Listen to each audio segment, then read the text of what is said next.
Good morning friends. आज हम स्वाध्याय के कुछ प्रश्न देखेंगे। आपको अब पत्र कैसे लिखना है वो समझ आ गई होगी, बराबर। तो परीक्षा में जो पूछा जाए तो पत्र का लिखने में ध्यान देना, बराबर। अब स्वाध्याय के प्रश्न में प्रश्न नंबर पहला है, डॉक्टर कलाम ने इस ईमेल से हमें क्या सीख दी है। जो इस पाठ में डॉक्टर कलाम ने हमें ईमेल भेजा था कि आप सबके पास 10 मिनट है क्या, बराबर ना, और बहुत सारी जानकारी हमें दी थी। तो इसके द्वारा हमें क्या सीख दी है वो बताना है यहाँ। तो डॉक्टर कलाम कहते हैं कि हम सरकार चुनने के लिए, चुटनी आती है ना, तब सरकार चुनने के लिए मतदान करके निश्चित न हो जाए। यानी कि मतदान किया तो निश्चित मत हो जाओ, उसके लिए हमारी भी कोई और फर्ज बनती है।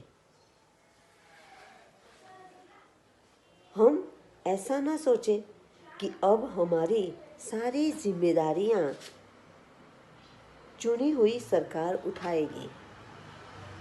सब लोग की ऐसी ही मान्यता है कि सरकार आई है तो वो किस लिए, किस काम की। तो हमें ऐसा मानना या समझना नहीं है कि हमने जो सरकार को चुना है वही हमारे सभी कार्य करेगी, पूर्ण करेगी, बराबर। तो ऐसा मत समझो, ऐसा कहते हैं हमारे सारे काम सरकार करेगी। हमें रद्दी कागज भी कूड़ेदान में डालने की तकलीफ नहीं उठानी है। हम ये भी उठाना नहीं चाहते हैं तो ऐसा मत करो। कुछ नहीं तो हमारे यहाँ घर के आसपास जो कूड़ादान है तो उसके अंदर तो कूड़ा डालो। जो कूड़ेदान के अंदर कूड़े डालने जाते हैं और बाहर गिर जाता है तो वह तो उठाकर आप डालो। यानी कि आपका ही कार्य जो गलत हो रहा है तो उसे सही करो, ऐसा समझाना चाहते हैं, बराबर। सामाजिक समस्याओं के बारे में भी हम अपना स्वार्थ देखते हैं। सामाजिक समस्या हो समाज की लगती तो उसमें भी हम अपना स्वार्थ देखते हैं। दूसरों का जो भी हो होने दो, हमें हमारा सोचना है। तो ये स्वार्थी है, ये स्वार्थ हमें दिखना चाहिए नहीं। बाहर से दहेज का विरोध कर चुपके से दहेज ले लेना बिल्कुल गलत बात है। बड़ी बड़ी मीटिंगों रखते हैं और उसमें दहेज लेना पाप है। दहेज के बारे में भाषण देते हैं मिनटों घंटों तक, और खुद के घर प्रसंग आता है तो वह दहेज लेते हैं। तो ये बात बिल्कुल गलत है। डॉक्टर कलाम हमें ये बताना चाहते हैं। इस प्रकार इस ईमेल से डॉक्टर कलाम ने हमें एक सच्चे नागरिक के रूप में अपनी जिम्मेदारियां निभाने की सीख दी है। हम अच्छे नागरिक हैं, देश के सही नागरिक हैं, तो हमें हमारी जिम्मेदारियां हैं वो भी सही तरह से निभानी चाहिए। और इस ईमेल द्वारा हमें यही सीख मिलती है, बराबर। अब दूसरा प्रश्न कि दूसरे देशों में और अपने देश में हम जो व्यवहार करते हैं उसमें क्या अंतर है। दूसरे देश का व्यवहार देखा है ना, और हमारे देश में हम करते हैं, तो उसका इस दोनों में अंतर क्या है बताओ। तो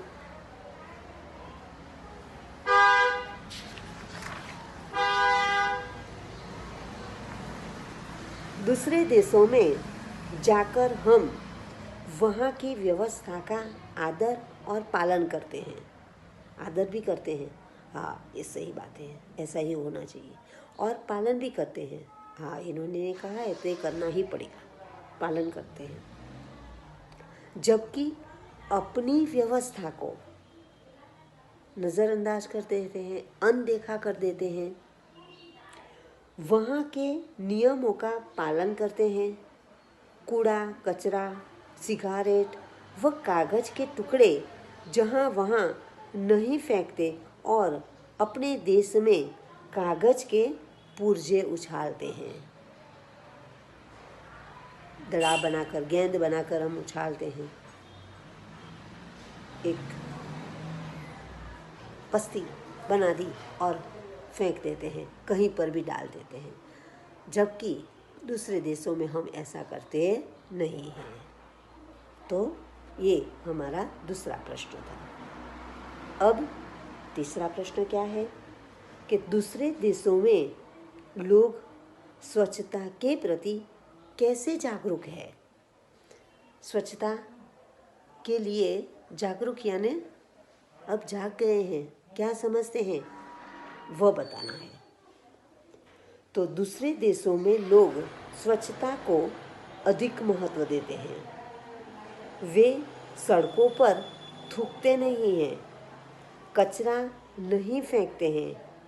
यदि पालतू जानवर गंदगी कर दे तो स्वयं उसे साफ करते हैं। स्वच्छता संबंधी नियमों का पालन करते हैं और इस तरह से वो लोग जागरूक है, जो हम उनमें से एक भी नियम समझते नहीं हैं और उसका पालन भी नहीं करते हैं, और इसीलिए हम जागरूक नहीं हैं। बराबर। अब तीसरा प्रश्न,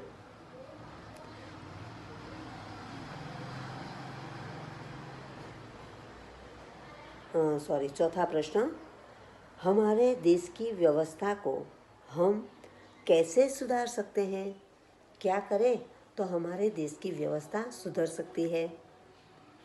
तो हमारे देश की व्यवस्था को सुधारने की जिम्मेदारी हमें स्वयं लेनी चाहिए, न कि दूसरों पर डालनी चाहिए।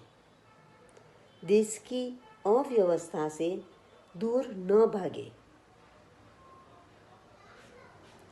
बल्कि उसे सुधारने में सरकार को मदद करें, सकारात्मक योगदान दें, और इस तरह से हम हमारे देश की व्यवस्था सुधार सकते हैं। बराबर।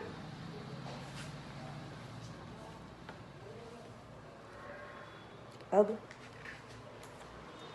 प्रश्न नंबर 2 क्या है। जीवन में सफाई का महत्व समझाते हुए अपने मित्र को पत्र लिखिए। जीवन में सफाई का महत्व समझाना है। आपको पता है कि कैसे ये जीवन में सफाई का महत्व क्या है। बराबर। तो आपको ये अपने मित्र को समझाना है। कैसे लिखोगे पत्र। पत्र आपको पता है कैसे लिखना है। किस ओर लिखना है, बाईं ओर। बराबर। बाईं ओर लिखोगे, और बाईं ओर क्या लिखोगे, पता, फिर तारीख। बराबर। तो तारीख भी आप जिस दिन लिखते हो उसी दिन की तारीख अंक में लिखोगे। माह यानी कि मास, महीना जो है वह शब्द में लिखोगे। बराबर। और साल है वह फिर से अंक में लिखोगे। तो इस तरह से दिनांक लिखोगे। फिर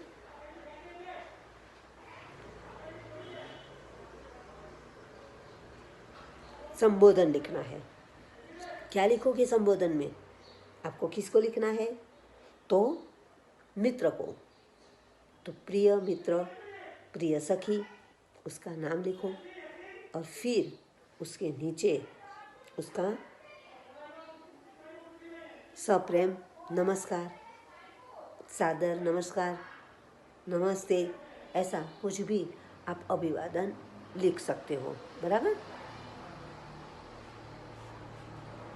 अब सॉरी संबोधन लिख सकते हो। अब अभिवादन करना है तो अभिवादन में क्या करोगे? तो यहाँ सभी कुशल है, तुम्हारे वहाँ सभी सकुशल होंगे, ऐसी शुभकामनाएं। मैं यह पत्र तुम्हें जीवन में सफाई का महत्व समझाने के लिए लिख रही हूँ। बराबर। ये हमारा अभिवादन हुआ।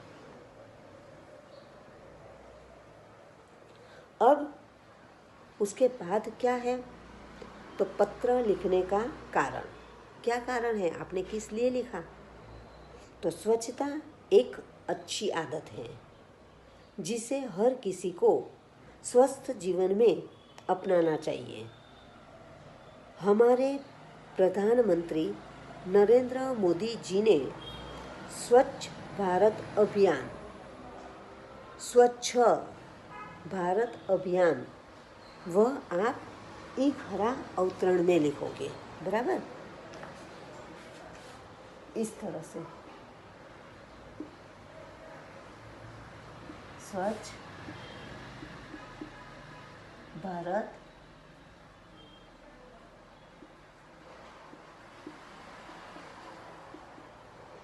अभियान, इस तरह से एक हरा अवतरण चिन्ह में ये लिखोगे। तो स्वच्छ भारत अभियान नामक एक स्वच्छता अभियान शुरू किया है।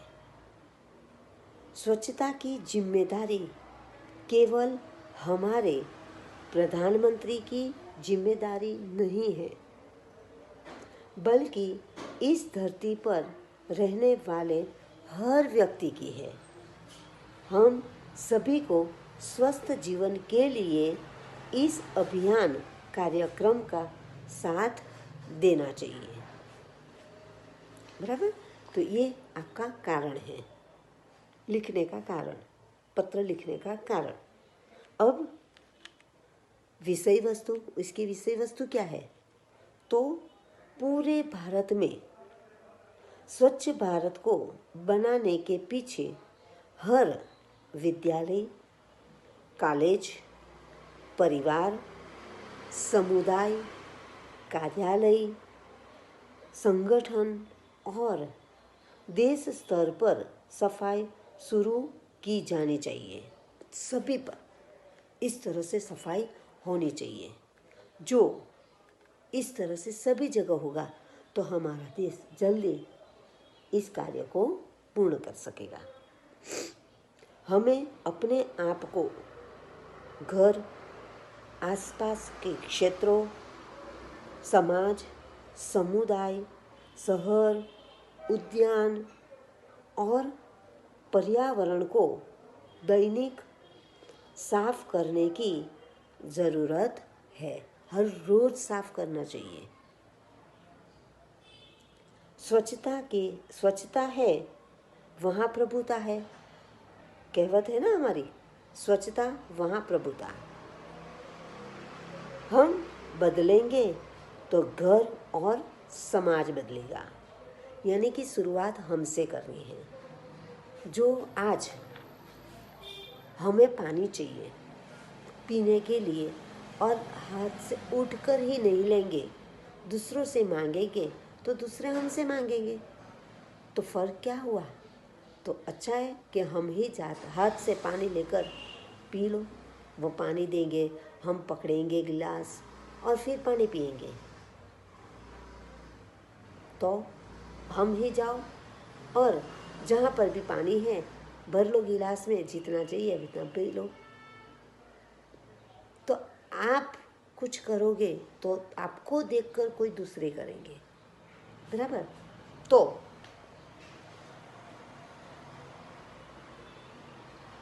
हम बदलेंगे तो घर और समाज बदलेगा। अब अन्य समाचार में क्या लिखोगे? ये सब पॉइंट आपको याद रखने होंगे। दिनांक, फिर पता, दिनांक, फिर है संबोधन, फिर है अभिवादन, पत्र लिखने का कारण, विषय वस्तु, अन्य समाचार, समाप्ति और फिर संबंध और नाम। बराबर? पत्र इस तरह से लिखा जाता है। आशा है कि तुम्हें मेरी बात आसानी से समझ आई होगी। अतः अब से तुम भी अपने जीवन में इस अभियान को लागू कर दो, ताकि तुमको देखकर बाकी लोग भी तुमसे कुछ सीखें। तो ये अन्य समाचार था। अब समाप्ति, समाप्त कैसे करोगे? तो अपने माता पिता को मेरा प्रणाम, छोटे भाई बहन को मेरा प्यार। बराबर? तो यहाँ मैंने आपको समझाया था कि किस जगह पर क्या लिखना है। बराबर? तो आप इस तरह से समाप्ति करते हो। अब समाप्ति के बाद ये पत्र है, इसीलिए संबंध तो मित्र को लिखना है यहाँ, इसीलिए तुम्हारा मित्र और फिर उसका नाम। लड़की हो तो तुम्हारी सखी, आपका नाम। बराबर? तो इस तरह से यहाँ ये पत्र हम लिखेंगे, जो आपको अच्छे अक्षर से सही मात्रा से लिखना है हमारे निबंध विभाग में। बराबर? हाँ, आप हमारे स्वाध्याय विभाग में भी लिखोगे तो कोई बात नहीं, आपको याद रहना चाहिए कि आपने पत्र कहाँ लिखा है। बराबर? अब तीसरा प्रश्न। तो तीसरा प्रश्न क्या कहते हैं? निम्नलिखित वाक्यों के काल पहचानिए। काल कितने हैं? 3। वर्तमान काल, भूतकाल, भविष्यकाल। यहाँ आपको वाक्य पढ़कर समझकर उसका काल बताना है, पहचानना है। मैं क्रिकेट खेलता हूँ, क्रिया चालू है, इसीलिए वर्तमान काल। मैं कल अंबाजी गया था, अंबाजी गया था तो भूतकाल। कल जाने वाला हूँ तो भविष्य, तो कल गया था इसीलिए भूतकाल। कोई गाना गा रहा है तो कोई क्या होगा? ये कोई गाना गा रहा है तो ये होगा वर्तमान काल। आज ठंड ज़्यादा होगी, ज़्यादा होगी। दिन पूरा नहीं हुआ है, शाम बाकी है, अभी दोपहर बाकी है, पूरा दिन बाकी है, इसीलिए भविष्य काल। आज कल हम स्कूल से प्रवास जा रहे हैं, स्कूल से प्रवास जा रहे हैं, यानी कि जाने की क्रिया होने वाली पर होने की बाकी है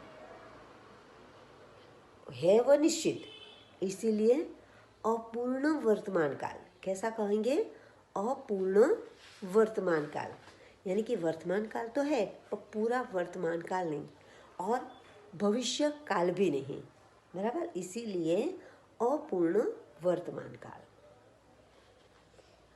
परसों कश्मीर में हिम वर्षा हुई, हिम वर्षा हुई। परसों यानी हर वक्त परसों कहेंगे तो हमारा दिन बाकी है वो नहीं, हमारे बीते दिन को भी हम परसों कह सकते हैं। बराबर? तो वहाँ पर क्रिया देख लो, तो हिम वर्षा हुई, हुई, हो गई, इसीलिए भूतकाल। समझ गए आप? ओके। अब काल परिवर्तन कीजिए। यहाँ पर आपको सूचना दी है, उस हिसाब से काल परिवर्तन करोगे। तो मैं बाजार गया, भविष्य काल बनाओ। क्या करोगे? गया तो भविष्य के लिए जाऊंगा, तो मैं बाजार जाऊंगा। बराबर। मंदिर में पूजा होगी, तो मंदिर में पूजा हुई थी। बराबर। हो गई ऐसा भी लिख सकते हो। मंदिर में पूजा हुई या हुई थी, आप लिख सकते हो। फिर है शिमला में हिमवर्षा हुई। भविष्य काल बनाओ, तो शिमला में हिम वर्षा होगी। बराबर। होने वाली बाकी है, होगी। मैंने पढ़ाई की। वर्तमान काल बनाओ। मैं पढ़ाई करता हूँ, करती हूँ। बराबर। या फिर कर रहा हूँ, कर रही हूँ। तो ये हमारा वर्तमान काल। अब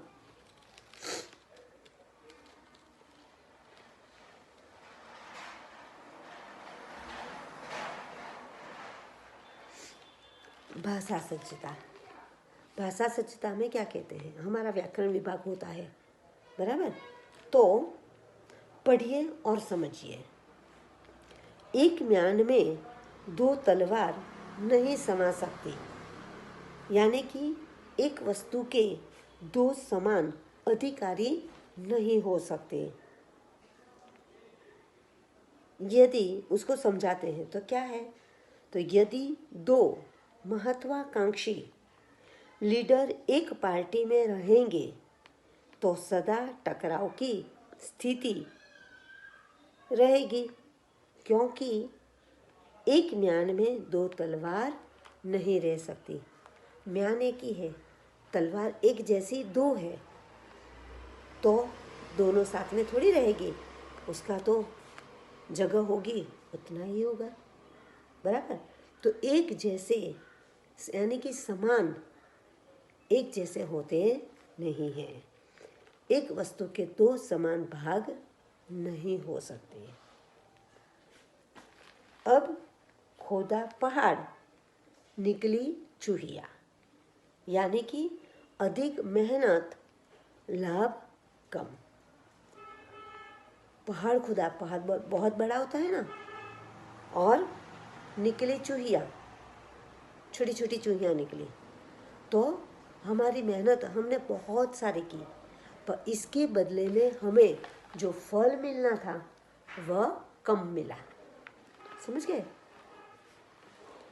ज्यादा मुनाफे के लिए उसने बड़ी होटल बनाई थी, पर पूरे साल में उसको नाम मात्र का ही मुनाफा हुआ, यानी कि होटल चली नहीं। इसी को कहते हैं खोदा पहाड़, निकली चूहिया। आप कोई दूसरा उदाहरण भी ले सकते हो जो आपको पूछा जाए तो। बराबर। जिसकी लाठी उसकी भैंस, यानी कि शक्तिशाली की ही जीत यानी कि विजय होती है। सेठ जी ने अपने निर्दोष नौकर पर चोरी का इल्जाम लगाकर उसे 2 साल के लिए जेल भिजवा दिया। किसी ने ठीक ही कहा है, जिसकी लाठी उसकी भैंस, यानी कि जो जिसका है उसी का ही रहता है, दूसरा का हो सकता नहीं है।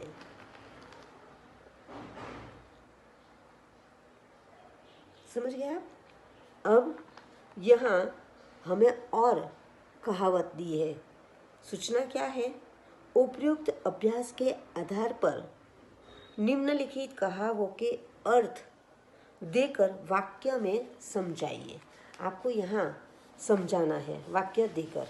बराबर। तो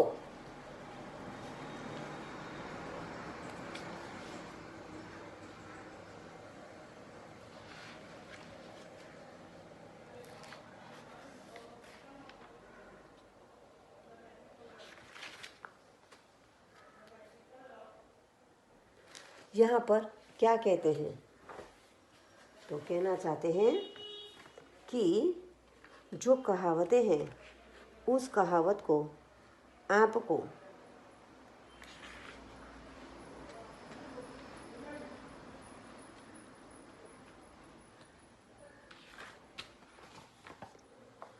चांद पर थूका मुंह पर गिरा। चांद पर थूका जा सकता है, पर फिर भी कहावत है, चांद पर थूका मुंह पर गिरा। यानी कि हम ऊपर देखकर थूकेंगे तो वह थूक फिर से हमारे पर ही गिरेगा। यानी कि किसी को कुछ कहेंगे तो वो हम पर ही आएगा। तो कहते समय हमें सोचकर कहना चाहिए कि हम किसी को क्या कहते हैं, बराबर। इसके लिए क्या है, तो सज्जन की बुराई करने से अपना ही नुकसान होता है ना। कोई सज्जन है या कोई भी हो तो उसकी बुराई करेंगे तो हमारा ही नुकसान होता है। एक पत्रकार ने एक संत की निंदा की। उसने उनके बारे में कई उल्टी सीधी बातें लिखकर छपवाई। लोगों ने उसे समझाया पर वह नहीं माना और संत को बदनाम करता रहा। एक दिन वह संत के कट्टर अनुयायियों के हाथ पड़ गया। उन्होंने उसकी अच्छी धुलाई की। तब वहाँ खड़े एक व्यक्ति ने कहा, अरे भाई, चांद पर थूका मुंह पर गिरा। यानी कि किसी को हम जो कहने जाएंगे तो हमारी ही बदनामी होगी। जैसे हम एक उंगली दिखाते हैं तो उससे तो एक कहते हैं, पर ये जो बाकी की 3 है वह हमारे तरफ है। समझ गए आप कि किसी को एक कहेंगे तो हमें 3 सुननी पड़ेगी। तो इससे ज़्यादा अच्छा है कि हम एक कहे भी नहीं और 3 सुने भी नहीं, बराबर। तो यहाँ पर ये बात है, छोटा मुंह बड़ी बात। छोटा मुंह तो सबका छोटा होता है, तो बात बड़ी बड़ी, इसका मतलब क्या हुआ, तो अपनी योग्यता से बढ़कर बात करना। आपकी योग्यता कहाँ है और आप बात कहाँ कर रहे हो, तो योग्यता देखकर हमें बात करनी चाहिए। मुनीम को लड़की की शादी करनी थी। उसने एक शानदार हॉल में शादी रखी और 5 सितारा होटल में भोज रखा, यानी कि खाने का रखा। उसके मुंह से इन सारे आयोजनों की बात सुनकर सेठ बोले, भाई यह तो छोटे मुंह बड़ी बात हुई। यानी कि छोटे इंसान हैं तो बड़े कार्य कर भी सकते हैं, जरूरी नहीं है, पर हर जगह पर ऐसा होता नहीं है और होना भी नहीं चाहिए, वरना सबके लिए यही लगेगा छोटे मुंह बड़ी बात। दूर के ढोल सुहावने लगना। दूर के ढोल, गुजराती में कहावत है, दूर थी डूंगड़ा रड़ियामणा, है ना, वही है। दूर से हर चीज अच्छी लगती है। एक सुंदर और स्वस्थ युवक अमेरिका से आया था। एक सज्जन ने उसे देखा और उससे बातें की। वे उसकी बातों से बहुत प्रभावित हुए और उसे अपनी लड़की दिखाई। युवक को लड़की पसंद आई। लड़की भी युवक से विवाह करने को राजी हो गई। विवाह के बाद जब लड़की अमेरिका पहुंची तो पता लगा कि उसका पति वहाँ के एक होटल का बेरा था और छोटी सी जगह में रहना था। लड़की को बहुत पछतावा हुआ और उसने मन ही मन कहा कि सचमुच दूर के ढोल सुहावने लगते हैं। अमेरिका अमेरिका अमेरिका करते हैं, बहुत अच्छा लगता है। तो वहाँ जाते हैं तो पता चलता है यहाँ पर हमारे बुज़ुर्गों को कुछ नहीं करना पड़ता है। वहाँ जाओ तो सबको काम करना पड़ता है, बराबर। तो दूरથી डूंगरा रણિયામણા। आगे देखते हैं, दोनों हाथों में लड्डू, यानी कि दोनों तरफ से लाभ।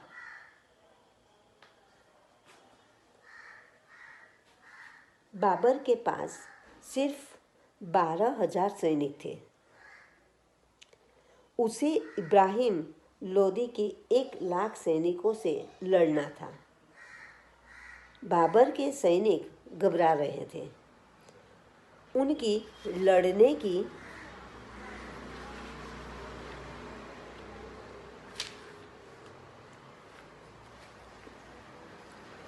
हिम्मत नहीं हो रही थी।